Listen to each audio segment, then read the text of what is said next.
Icel. Aku manggil kamu Icel ya. Itu menurut aku nama yang cukup bagus. Jarang-jarang ada nama Icel ya. Icel 4 bulan lalu aku yang mana kamu itu masih 4 bulan ya. Aku sudah mengembuskan bahwa ada seorang artis nih yang lagi menghamili anak gadis gini. Dan sekarang kamu muncul di saat kehamilan kamu 8 bulan. Nah, aku paham pasti kamu sangat berat dalam kehamilan ini ya. Dimana kalau wanita hamil ini, maaf ya, aku ngomong apa adanya. Wanita hamil, disitulah saatnya kan perubahan dari badan kita. Semua yang tadinya kita asik-asik aja tiba-tiba hadir nih seorang bayi di dalam perut kita. Yang mana kita akan merasakan jika kita ada suami, kita akan merasakan di saat dia nendang suami kita yang mengelus. Di saat dia kita perubahan badan kita ini, namanya kita tidak punya apa-apa, tiba-tiba ada jabang bayi, pasti perubahan dari mood makan, dari mood marah, dari apapun yang tidak seperti biasanya.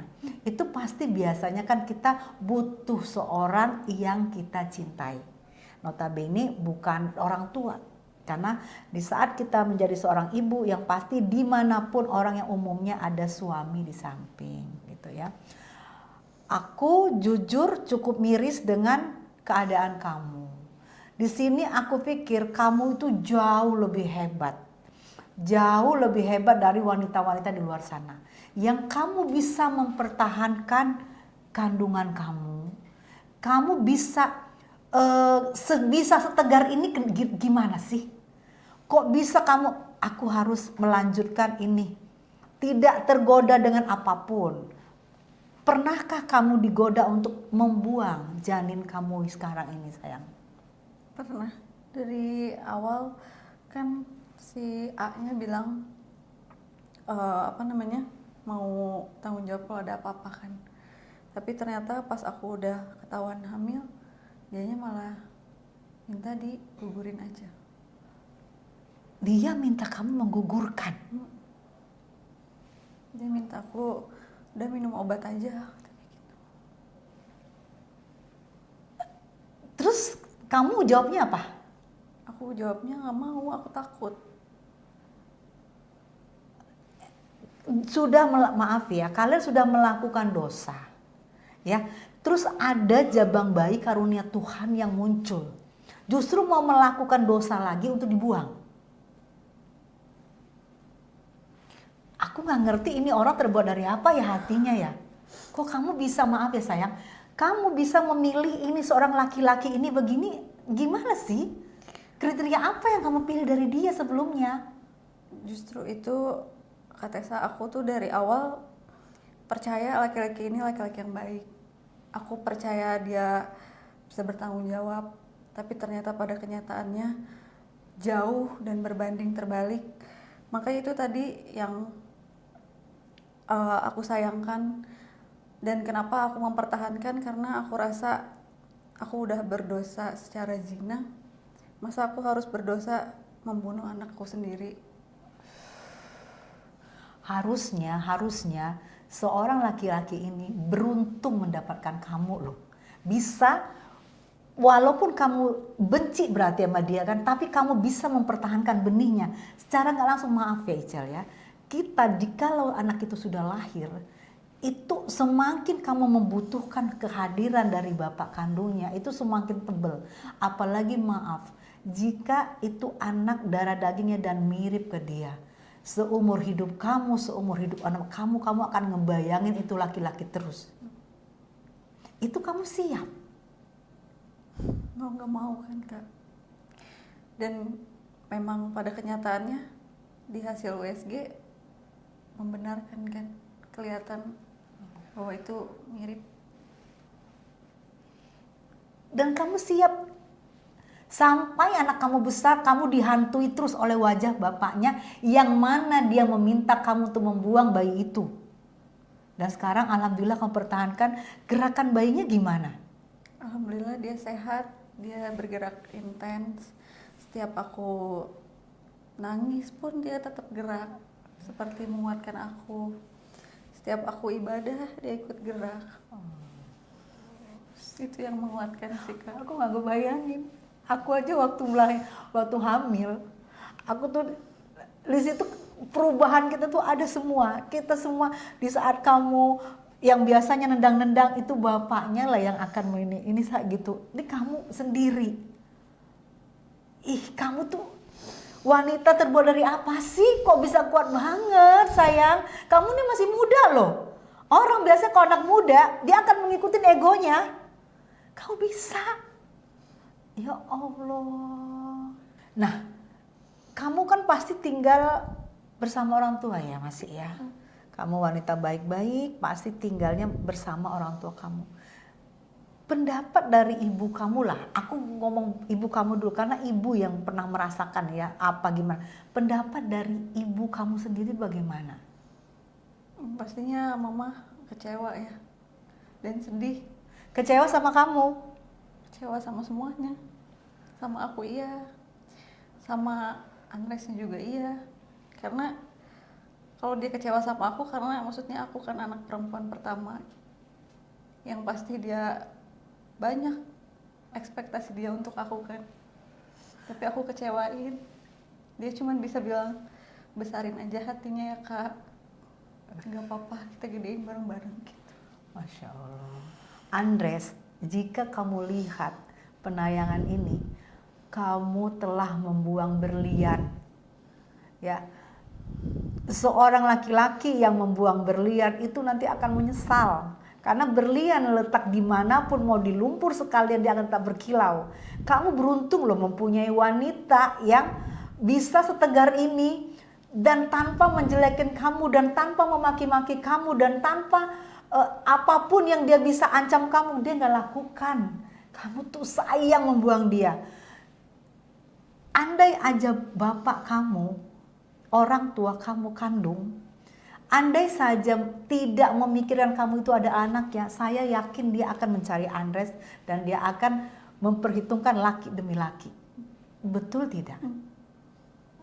Malam itu papa aku sempat datang kan, ketemu Andres kan. Papa aku masih sabar, datang cuman untuk tanya, lu tuh siapa gitu, kok berani sama anak gua. Padahal anak perempuannya diregut loh. Bapak cuma ngomong begitu. Kalian memang keluarga baik ya kayaknya ya.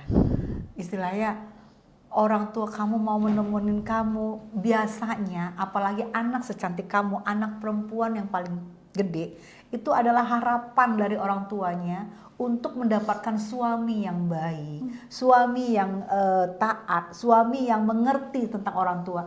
Ini jangankan menjadi suami, begitu darah dagingnya ada di tubuh kamu, tumbuh, besar, itu pun dia tidak peduli dengan kamu. Tidak ada sama sekali menanyakan keadaan kamu. Sama sekali, sampai saat ini. Allahu Akbar. Aku mau nangis tapi aku bingung gitu loh. Sayang, aku tadi ngelihat kamu pas jamnya sholat, kamu husuk. Aku tuh pengen tahu apa sih doa yang kamu panjatkan itu apa? Kenapa kamu begitu husuk tadi aku lihat? Apa coba kalau boleh cerita ke aku? Kalau doa sebenarnya karena aku juga kan pengaduan dosa lah ya Kak, atas kesalahan aku. Yang pasti itu aku selalu minta sama Allah untuk maafin dosa-dosa aku. Yang kedua pastinya aku minta untuk insya Allah lahirannya lancar.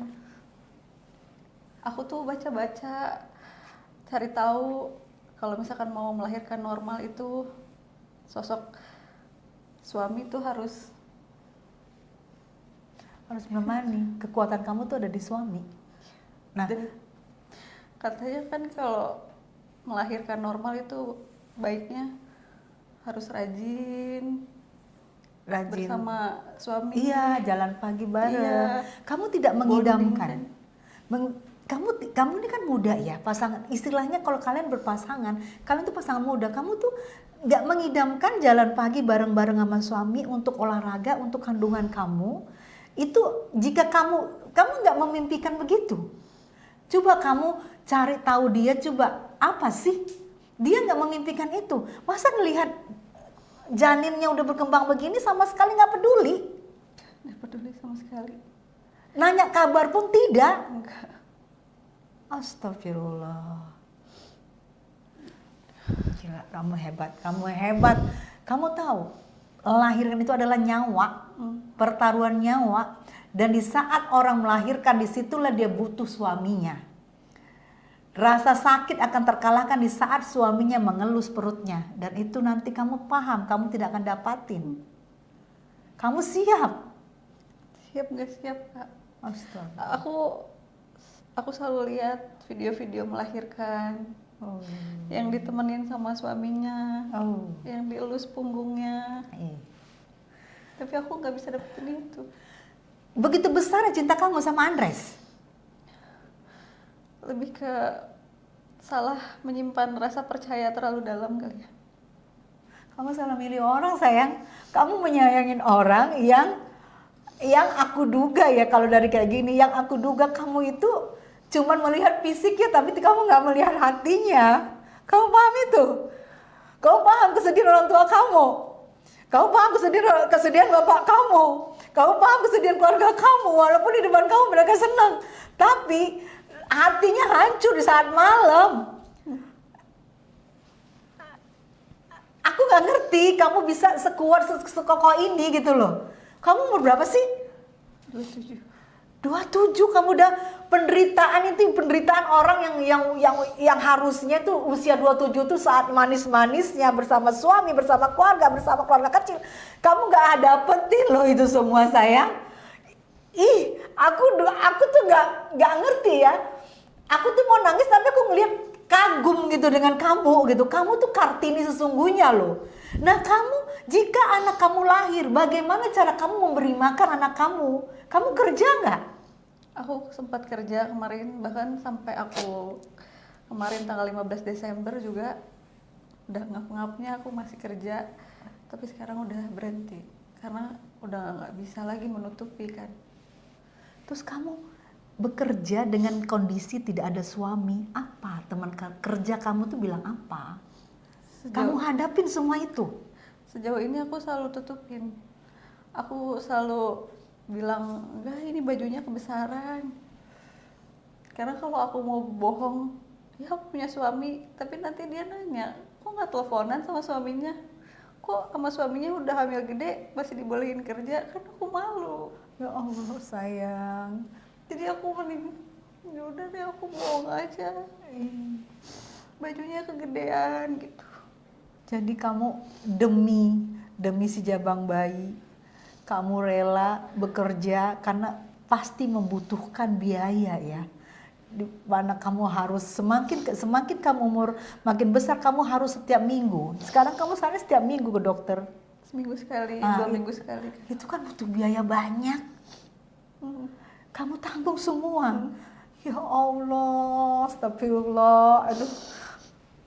Aku nggak ngerti dengan Andres, maaf ya aku sebut nama kamu karena memang semua udah tahu ya.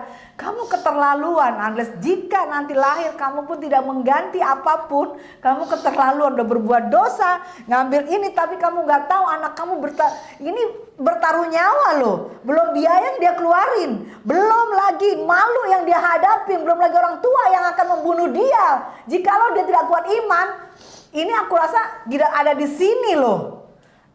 Oke. Kamu akan memproses nggak ini sebenarnya? Kamu akan proses? Sampai saat ini sudah apa belum? Akan, karena ini juga sebetulnya kan dari penantian aku kan selama ini. Aku udah tunggu itikat baik dia, tapi karena sejauh ini sampai saat ini bahkan nggak ada itikat baik dari dia, jadi aku rasa aku lebih nekat lagi untuk melangkah ke jalur yang... Kamu bukan nekat, kamu itu memilih jalan benar. Kamu menyadarin dia gitu loh. Nah andai nanti sudah lapor-laporan ini, andai nanti insya Allah anak kamu lahir sehat, insya Allah ya kamu juga sehat. Jika akan menemui anaknya, akankah ada pintu damai untuk dia? Rasanya nggak adil ya Kak, aku yang menanggung semuanya. Walaupun ini awalnya sama-sama mau, sama-sama suka, tapi aku yang menanggung semuanya. Jadi aku rasa buat saat ini, buat perasaan aku sekarang, untuk dia kalau nanti mau ketemu sama anaknya, aku rasa belum. Yang tadi kamu cinta, akhirnya timbul egois, timbul emosi ya. Tapi itu wajar, itu hak kamu. Tapi aku yakin, dari cara kamu bertutur, aku tahu kebesaran cinta kamu ke Andres tuh kelihatan sayang. Mungkin ini hanya luapan emosi ya, tapi kedepannya semoga kamu bisa menerima dan dengan berdamai dengan keadaan. Karena bagaimanapun juga kita juga nggak boleh egois. Anak itu butuh bapak, meskipun bapaknya ini kadang-kadang suka nggak tahu diri, ya, nggak tahu diri, maunya enaknya aja, maunya udah menghamili anak orang, terus suruh gugurin untuk anak orang kuat, dan itu menurut aku kamu itu haknya kamu. Tapi saat ini kamu gak mau.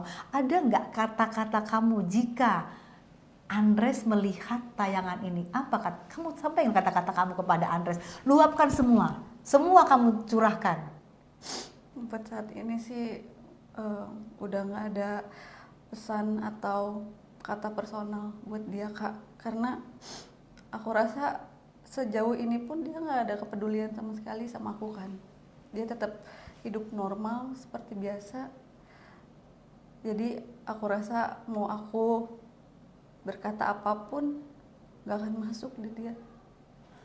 Siapa tahu hati itu Tuhan yang membolak-balikan saya, Allah membolak-balikan. Anggap aja ini kata-kata kamu buat dia dan dia lihat, coba apa yang mau kamu katakan, tumpahkan semua apa yang mau kamu katakan. Siapa tahu ada jalan baik, ya siapa tahu di saat bayi nanti lahir ada Andres yang akan datang untuk menemani kamu. Menurut aku Andres tidak ada kata malu atau kata sungkan. Kalau memang dasarnya kalian saling cinta, jika nanti insya Allah bayi ini lahir, mungkin aku rasa kamu akan jagoan, orang akan salut sama kamu jika kamu mendatangin ini, karena ini adalah jabang bayi kamu insya Allah ya. Tapi menurut aku coba kamu sampaikan biar Andres tergerak hatinya. Gak apa-apa sayang, aku tahu kamu besar cintanya di hati kamu tuh besar banget. Kalau cinta mungkin buat sekarang udah nggak lagi ya Kak. Maksudnya awalnya mungkin memang ada perasaan itu, cuman karena udah melihat perlakuan dia yang kayak gini ke aku bahkan ke anaknya, aku rasa cintanya udah paling daripada aku memberikan kata-kata personal untuk Andres, lebih baik aku mau mengucapkan banyak-banyak makasih aja buat keluarga, buat anak aku yang sebentar lagi lahir. Paling itu aja sih Kak. Kamu yang ngomong aku nggak tega lihat kamu. Hati kamu tulus banget, hati kamu suci banget sayang. Pertahankan. Semoga bayi kamu lahir dalam keadaan sehat insya Allah di USG laki ya. Semoga ini menjadi penguat kamu dan laki menjadi backing kamu ya, insya Allah yang terbaik buat kamu apapun ya. Dan menurut aku hukum Tuhan tidak adil jika kamu selalu bersedih. Aku selalu mendoakan kamu akhirnya akan bahagia. Mau itu nanti kamu berkumpul lagi sama Andres, mau kamu itu bagaimana kedepannya kamu bahagia. Dan kelak menurut aku jadikan anak ini adalah pelajaran buat kamu ke depan. Tapi ingat, kamu harus meraih masa depan kamu ya. Bagaimanapun juga kamu lupakan segala masalah, go to masa depan dan buang semua yang jelek-jelek ya. Salam buat keluarga, salam buat mama kamu, buat papa kamu, buat adik-adik kamu. Kalau bagaimanapun juga aku adalah salah satu penggemar dari kamu. Aku idola sama kamu. Aku suka banget sama kamu.